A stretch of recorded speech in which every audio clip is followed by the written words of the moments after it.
Hello, I'm Sophia. My life took an unexpected turn 5 years into my marriage with Jack.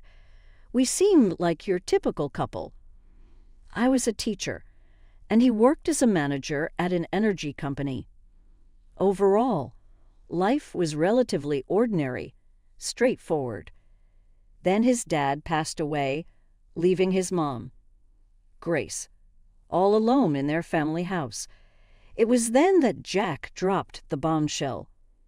"Sophia, we need to talk," Jack said abruptly one night, his tone serious enough to make me pause mid-scroll on my phone. I looked up. "What's up? Everything okay?" I asked. He took a deep breath. "It's about Mom. She's alone in that old house since Dad passed. I think we should move in with her." I felt my stomach drop. Moving with Grace. She and I were like oil and water. "Jack, are you serious? You know Grace and I barely get along," I said, crossing my arms. He leaned against the kitchen counter, his expression firm. "I know, but she's my mom, and she's struggling. Plus, we're just burning money on this rented apartment." I sighed, running a hand through my hair. "But this is our space, our home. Moving in with your mom, it's a whole different ballgame." Jack's voice took on a pleading edge. "Please, Sophia, it's not just about the space. It's about family. Mom needs us." I bit my lip, feeling cornered. "Your mom needs us, or you need your mom." He frowned. "That's not fair. Sophia, it's not like I'm asking you to live in a dump. It's a huge house, plenty of room for all of us." I crossed my arms, feeling the tension rise. "And what about our life here? Just drop everything because Grace snaps her fingers?" Jack's tone hardened. "It's not like that, and you know it. I'm thinking about what's best for everyone." I shot back. "Everyone or just Elaine?" He threw his hands up in frustration. "Damn it, Sophia. Can't you just try to see the bigger picture here?" I glared at him. "I am looking at the bigger picture. Jack, our life, our independence. Not just playing happy families in that gloomy old house of hers." The argument went in circles, but eventually I caved for Jack, for the sake of peace. Moving day came, and it was as uncomfortable as I imagined. Elaine's house was this imposing old structure with rooms that echoed and a constant chill in the air. Grace. She greeted us with a stiff smile. "Welcome to my home. I expect you to respect my ways." I forced a smile, trying to keep the peace. "Of course, Grace. We appreciate you letting us stay." But living with Grace was like living with a hawk. She had a comment for everything. "Don't put the dishes away like that," or "You're overwatering the plants." It was relentless. One night, after a particularly harsh critique on my cooking, I exploded to Jack in our room. "I can't do a damn thing right for your mother. It's like living with a drill sergeant." Jack. He rubbed his temples, looking equally frustrated. "Sophia, just give it time. She's old and set in her ways." I threw my hands up. "Great. So we just tiptoe around her till the end of time." He didn't have an answer. And honestly, neither did I. This house, with its constant surveillance and Elaine's scrutinizing eyes, was suffocating. Life in Grace's house was turning into a daily grind. Just when I thought I could handle it, Jack dropped another bombshell. It was a lazy Sunday afternoon, and I was trying to find some peace in the garden when he came out. "Sophia, we need to talk," Jack said, leaning on the garden gate. I looked up, feeling a knot in my stomach. "What now, Jack?" I asked. He took a deep breath. "I think you should quit your job and stay home. We're spending a fortune on a nurse and housekeeper for Mom. It makes more sense." I stood up, anger rising. "Quit my job, Jack. I love teaching. It's not just about the money." He ran his hand through his hair, his tone getting edgy. "I know, but think about it. It'll make things easier around here." I shook my head, disbelief washing over me. "So, what? I just become a full-time maid and nurse? That's not the life I want." Jack's voice rose. "It's not about what we want, Sophia. It's about what's practical. My mom needs us." I glared at him. "No, your mom needs you. I didn't sign up to be your caretaker." He shot back. "Well, things change. Sophia, we need to adapt." That word felt like a slap. I loved my job, my independence. This isn't adapting, this is sacrificing. "You know what, Jack? Fine. I'll do it, but don't expect me to be happy about it." He sighed, a look of relief crossing his face. "Thank you, Sophia. It means a lot." But that victory didn't feel like a triumph. It felt like I was losing a part of myself. Quitting my job was hard, but the days that followed were harder. I was now a full-time housekeeper, nurse, and cook.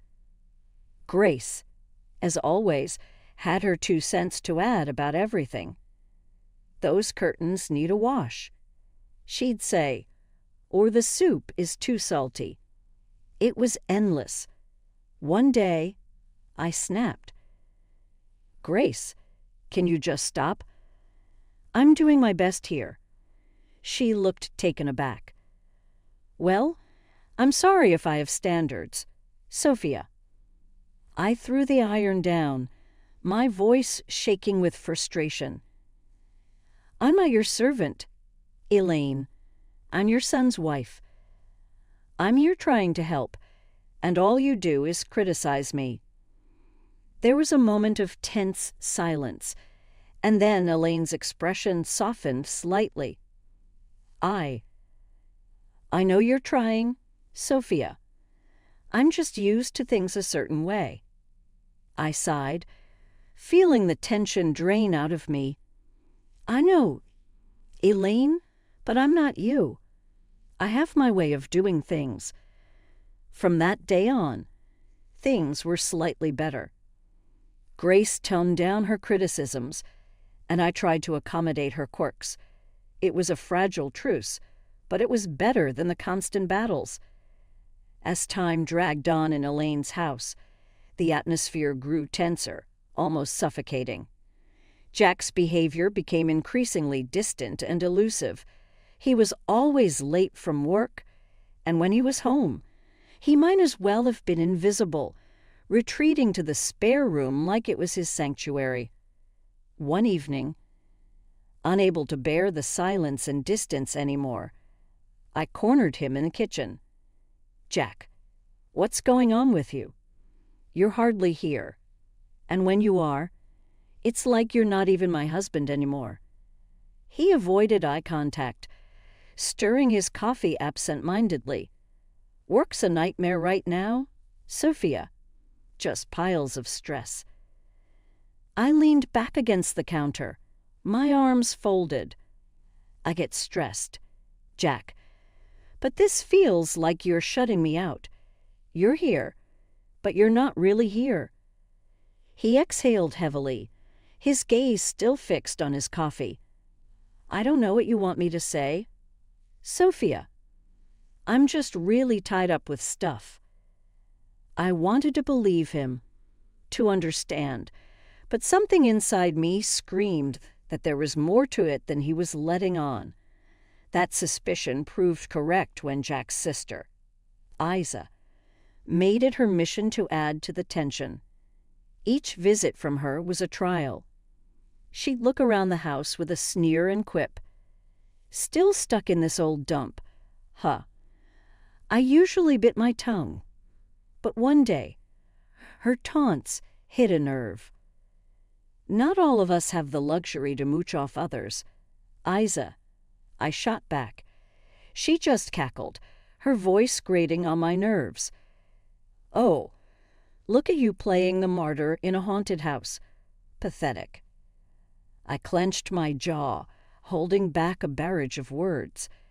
Jack, ever the silent bystander, offered no defense. His silence was like another jab, another confirmation of the growing gulf between us. The biggest shift, however, came with Elaine. One day, she called for Isa, her voice frail and desperate. "Isa, I need help with a bath. I can't manage on my own anymore." Isa's response was cold and cutting. "Help yourself. Mom, I'm not your caretaker." Grace broke down in tears, and my heart couldn't take it. Despite our rocky history, I couldn't leave her in that state. I helped her with the bath, and something between us changed that day. Grace started to warm up to me, treating me less like an intruder and more like a daughter. It was a welcome change, but it also highlighted how far Jack and I had drifted apart.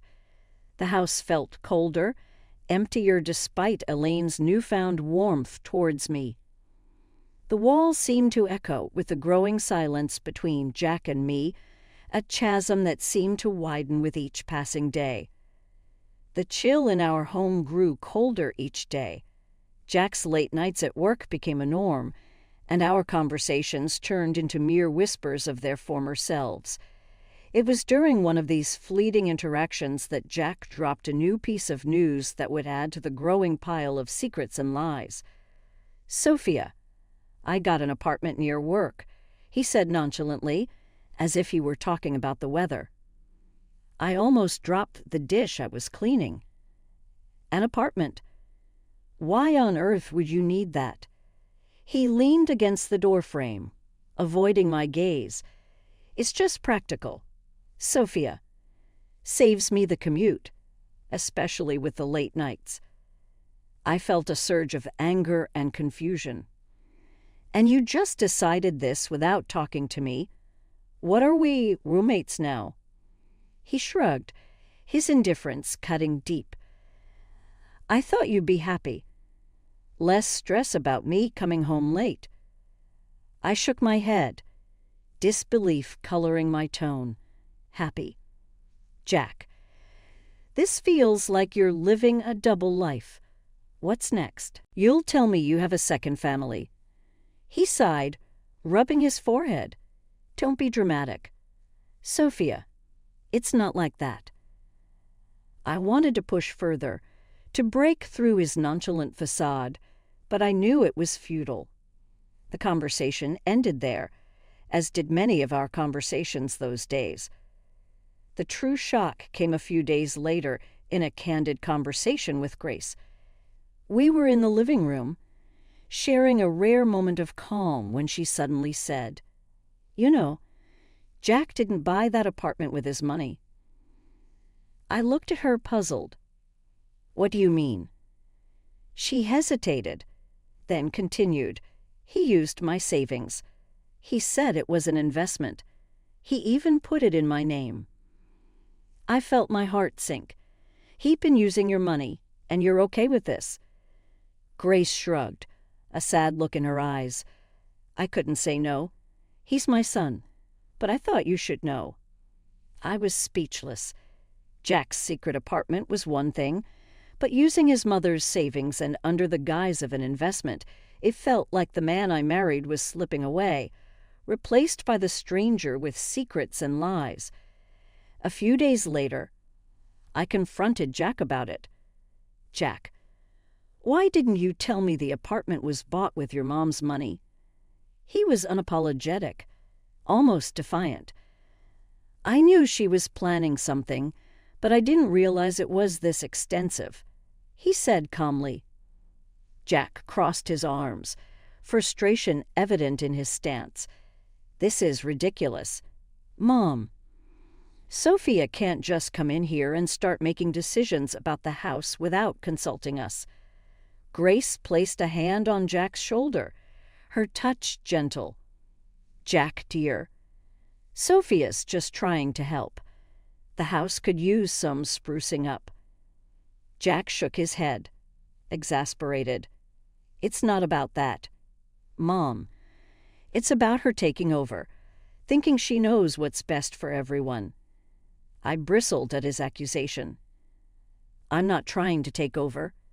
Jack, I'm trying to improve things for all of us. He scoffed, disbelief evident in his voice. Improving things. More like imposing your will on everyone else. Grace intervened before the argument could escalate further. Let's not fight about this. Sophia's efforts are well-intentioned. Jack, we should appreciate her initiative. Jack shot me a glare before storming out of the room, leaving Grace and me in an awkward silence. I felt a mix of victory and sadness. The house was transforming, but the gap between Jack and me seemed to only grow wider. The day Grace suffered her stroke, our world turned upside down. I was there, witnessing her sudden decline, her words slurring, her body weakening. Panic gripped me as I called for help, my voice quivering with fear. In the hospital, the grim reality set in. Grace needed constant care. I looked to Jack for support, but he was distant, his eyes void of concern. I can't deal with this. I have enough on my plate, he said, his voice cold. I was stunned. You can't deal with this. Jack, she's your mother. He shrugged. Yeah, and she's been a burden for years. This is just the cherry on top. I couldn't hide my disgust. She's not a burden, Jack. She's family. She needs us. His laugh was bitter. Us? No. Sophia. She needs you. I've got other things to handle. I was left speechless, my respect for him sinking. I took it upon myself to care for Grace. It was hard watching the once strong woman confined to a bed, dependent on me for every little thing. As I became Elaine's primary caregiver, Jack's visits grew rarer, and his indifference more apparent. His visits were short, his conversations with Grace brief and superficial. Then Isa came. I overheard them in the living room, their words like venom. We should start thinking about the will, dividing the assets, Isa said, her voice devoid of any emotion. I burst into the room, fury coursing through my veins. How can you be so heartless? Discussing her will right in front of her. She's still here. Isa smirked, her words sharp. Oh, look who's talking, the saintly daughter-in-law. It's a bit late for that. I glared at her, my voice laced with contempt. I was here for Grace when you both abandoned her. Don't you dare judge me. Jack interjected. Let's just get this over with. We have other matters to discuss. After the funeral ended and the gathering moved to Elaine's house for the will reading, Jack and Isa were like vultures, eagerly awaiting their share. The lawyer began reading the will, and that's when the bombshell dropped. Everything. The house. The money. All of it was left to me. Jack's face went from smug to shocked. What the hell? This can't be right. Isa was fuming. She was our mother. How could she leave everything to this nobody? I stood there stunned, not sure how to feel. Happy. Vindicated. It all felt hollow. Jack turned to me, his voice filled with accusation. You manipulated her, didn't you? Turned her against us. I shook my head, disbelief and anger mixing in my voice. I did nothing but care for her, which is more than I can say for you. The lawyer intervened. Grace was very clear in her will. Isa was seething. This is not the end. We'll contest this. There's no way we're letting her get away with this. As they left in a huff, I stood there alone in the house that was now legally mine. The walls that had witnessed so much pain, betrayal, and love. I looked around, feeling the weight of Elaine's last act of kindness and the burden of a broken family scorn. The house felt different now, like it was echoing with Grace's last wishes. I was sitting there, holding the will, still trying to get my head around everything. Grace had left it all to me, and Jack and Isa were raging mad about it. They came back the next day, all fired up. You really think you can just take everything? Jack burst out as soon as he stepped in. I looked up, tired but standing my ground. Grace decided this. Jack. It was her choice. Isa was red in the face, yelling, You tricked his sick old lady. We won't let you get away with this. I stood up, fed up with their nonsense. Tricked. I was there for her, unlike you two. She chose to leave it to me. Jack was fuming. So you think you've beaten us? You think you can just snatch everything away? I let out a heavy sigh. I didn't snatch anything. Jack. Grace gave it to me because she knew I actually cared. Their yelling didn't stop, but it was just noise against the truth. I knew I was there for Elaine when they weren't. The lawyer showed up with a video Grace had made. Her voice filled the room as she said it, clear as day. I left everything to Sophia because she was like the daughter I never had. She was there when my own kids weren't. She deserves it all. The room went quiet. Jack looked like he'd been punched in the gut, and Isa started crying, finally realizing what they had done. After that, Jack and Isa left, and all their threats just fell flat. I was alone in the big house, surrounded by the past and thinking about the future. I decided to divorce Jack. It was tough, but it had to be done. He and his new family had to move to a rental place. Elaine had her own mess to deal with. Her debts and bad choices were catching up to her. As for me, I was standing in my new house, feeling sad, but also kind of excited. Elaine's will wasn't just about the house and money. It was like she was telling me to be strong and make my own way. I decided to start over, use what Grace left me to build something new for myself. The house, once a reminder of tough times, was now a place for new beginnings. Please subscribe my YouTube channel and press bell icon for latest update. Also like and share this video.